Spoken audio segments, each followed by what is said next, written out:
Hi there. Welcome to the Power of Loose Parts, Unlocking Children's Imagination, a podcast for educators and families who believe in the joy and learning found in play.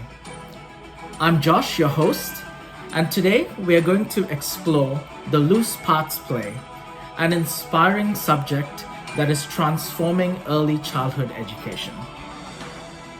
Today I'm joined by Christian Emwe, an early childhood educator, play advocate, to help us understand what loose parts is, why they are important, and how they influence children's learning. Christian, let's start with the basics. When we say loose parts, what do they mean? Hello, Josh. Thank you for having me here.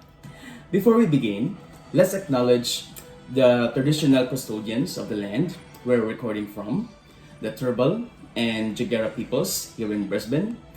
We will pay respect to the elders, past and present, and recognize that Aboriginal and Torres Strait Islander peoples have been nurturing children's learning and connection to country through play for 10,000s of years. Going back to your question, loose parts are open-ended materials like pebbles, rocks, shells, buttons, boxes, and others that children can move, combine, and redesign in many ways.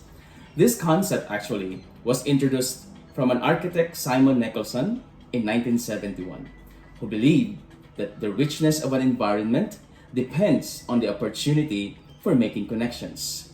When children explore loose parts, they become inventors and problem solvers. It's not about having expensive toys, it's about giving children the freedom to create their own play worlds. That's beautiful. And I know there's a lot of research behind this. What learning theories support the use of loose parts? Yeah, absolutely. Loose parts play connects with several key theories. Jean Piaget directed children as little scientists. Then Lev Vygotsky highlighted that learning is social.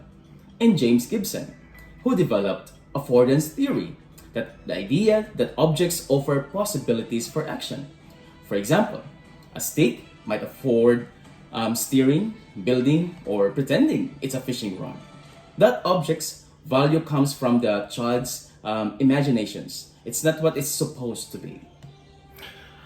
Now, how does this look in practice in a childcare center or even at home? All right. In a childcare center, loose parts transform play every day. A cardboard becomes a rocket. Pebbles turn into a cupcakes. A piece of fabric might become a superhero cape or a fort. This approach aligns beautifully with the early years learning framework, which values creativity, agency, and play-based learning. Loose parts encourage all of this while fostering problem solving and confidence. Okay, now what advice would you give educators and parents who want to start using loose parts? Oh yeah. Just plan and start simple.